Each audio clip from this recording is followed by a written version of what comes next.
All right, we have some new trade updates around Zach LaVine and the Golden State Warriors. We're going to be talking about this most recent update around Zach LaVine and what this might mean for the Chicago Bulls.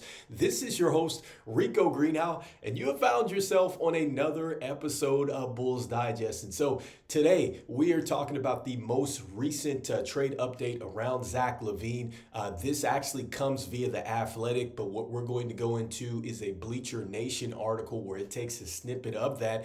And essentially what it is saying is that the Golden State Warriors have some renewed interest maybe in Zach LaVine. And so let's go ahead and look at what was said here. And so once again, you can find this particular article on Bleacher Nation. This is Elias Schuster, and really just taking the main snippet out of that article published on The Athletic, where it is talking about the Golden State Warriors and really their trade situation here. And so here is the update around Zach LaVine. And so it looks like that now, from what I'm seeing, is that the Golden State Warriors, they're looking into maybe revisiting the Jimmy Butler situation and maybe trading for him. However, what it is saying here is that, there are stakeholders in the team that maybe feel like maybe Zach LaVine is perhaps a better fit for the Golden State Warriors. And they feel like, just from obviously from a chemistry standpoint, a fit standpoint, this makes a lot of sense, just paraphrasing this,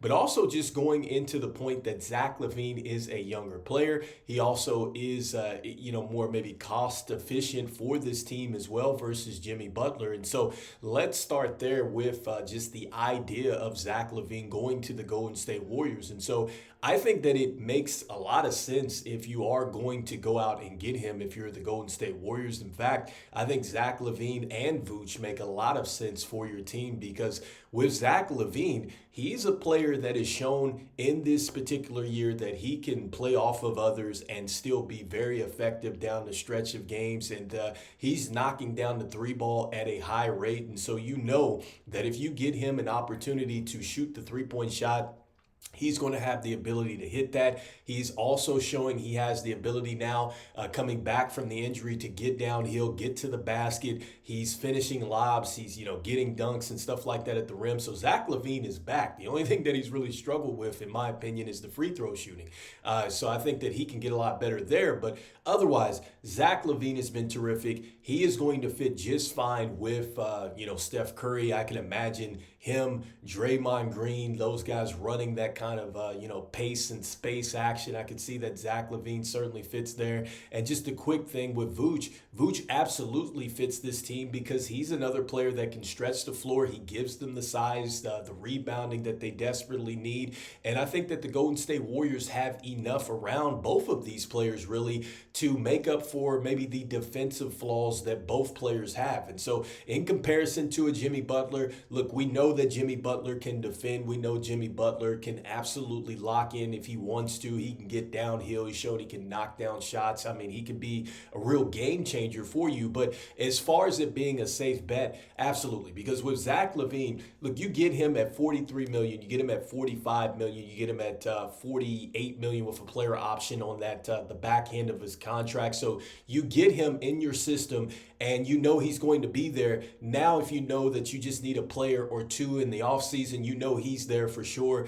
So you're good with that. And you don't have to go to the negotiation table with Zach LaVine. I think that that's probably the biggest issue with Jimmy Butler. When he comes over, not only are you going to have to worry about, is he going to really get along with everybody? Could him and Draymond Green really coexist? And then on top of that, what are you going to do from a contract standpoint? Because at this point in time, we know that that's probably one of the bigger issues, if not the main issue here, is that Jimmy Butler wants to be paid. And I'm not sure that the Miami Heat want to do so. And so with that being said, that's probably why you see a little bit of this back and forth stuff. Obviously, I'm not there, don't know, who knows? We're just hearing the reports. I'm sure we'll hear about it later on once he is moved. But bottom line, look, Jimmy Butler, $48 million, then he has a $52 million player option, and he's going to want to go to the negotiation table. And I think for the Golden State Warriors, if you're going to give up some draft capital, like it is basically basically either of these deals, whether it's LaVine or it's for Jimmy Butler,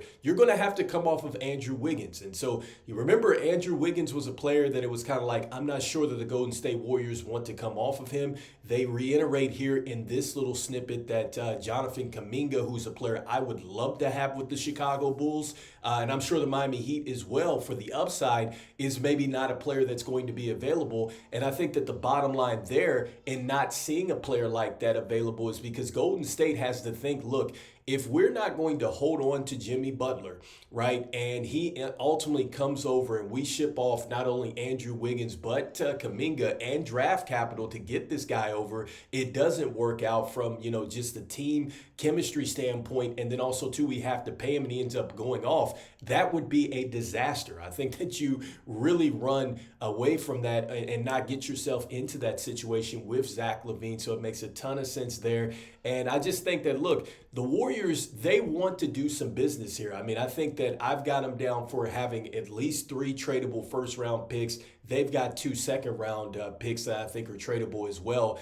And I would love for them to, include a younger player over in a Vooch or a LaVine deal. I think that that would definitely be pivotal for the Chicago Bulls as far as really going ahead and saying, okay, if we're moving off of one of these main pieces, which that you really need and that you want to go ahead and maximize this window with Steph Curry, then we need something, along with these assets. And so, I know that the Bulls would get the expiring contracts. We've talked about this several times before, whether it is Gary Payton II. I think he's an expiring contract. You got Kevon Looney out there. But again, they have some other younger pieces aside from Kuminga that could come back. I've talked about Moses Moody. I think that that's very much a player. Maybe he comes over as well. I think that he maybe fits into a little bit of what the Chicago Bulls might be building long term here.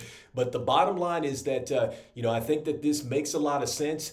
And this really shows you the landscape of the NBA, because remember, there was a trade that reportedly got rejected. I'm not sure if it was the Bulls that offered it or not, but where it would have included, I think, Chris Paul or Andrew Wiggins or something like that along those lines for Zach LaVine. And at the time, right, Zach LaVine was injured. He's obviously not playing as well as he is now. But this is why you hold out. This is why you get yourself into this situation now, because you can maximize the trade asset here. And so I think that this is a maximum opportunity for the Chicago Bulls with Vooch, with LaVine, and also too with Lonzo Ball. I think that he's at a maxed place as well. He's showing that he can start. He's showing that he's been able to hold up too as well.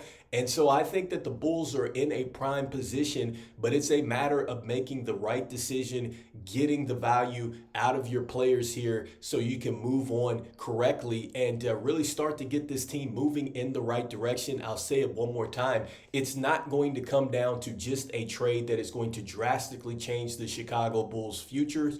I think it's going to be a series of trades that have to happen and a series of moves and things like that that get this team trending in the right direction here. And so anyway, let me know in the comments what you are thinking here. Before we jump out, I just wanted to show you guys just what it's looking like from a salary standpoint. If you're wondering, why is Andrew Wiggins mentioned in here, and, some of the salaries that would have to maybe come back if you're looking to move on from Zach LaVine. These are some of the salaries that maybe are coming back to the Chicago Bulls here. And so anyway, let me know in the comments what you're thinking about this most recent news. Do you think that, I think the Chicago Bulls should explore this. They should get this deal done. They could get some draft capital back along with a younger player. Or do you feel like, no, let's just keep Vooch. Let's keep LaVine. Let's keep riding this thing out. I'd love to hear what your thoughts are. And so I just want to thank everybody out there for liking, sharing, and subscribing to the channel. It means a lot to us here at Bulls Digest. So we try to reach our goal of 5,000 subscribers here by the end of the NBA season out there. So go ahead and make sure that you slam dunk on that subscribe button for us. There's about 68.3% of you that watch are not subscribed to the channel. So again, as I'll say it, you have got to make a decision if you're the Chicago Bulls. I don't think that you're in a place where you just don't do anything at this trade deadline. I'm not saying that you go ahead and you sell low on your players. And I think that you can really maximize this opportunity. And I think that, with this situation and just with what you have, I think that LaVine and Vooch, I think that these players are really starting to surface as some good options for some teams, especially if you feel like you're in a win now situation. I think that either one of those players can certainly help you. Lonzo, look, he can help any team, right? So I know he can be tradable at any time if you want him. But anyway, for the Bulls, this is about making the right decision, getting this team in the right direction. And so, as we always say, go Bulls, and I will see you on the next one. Peace.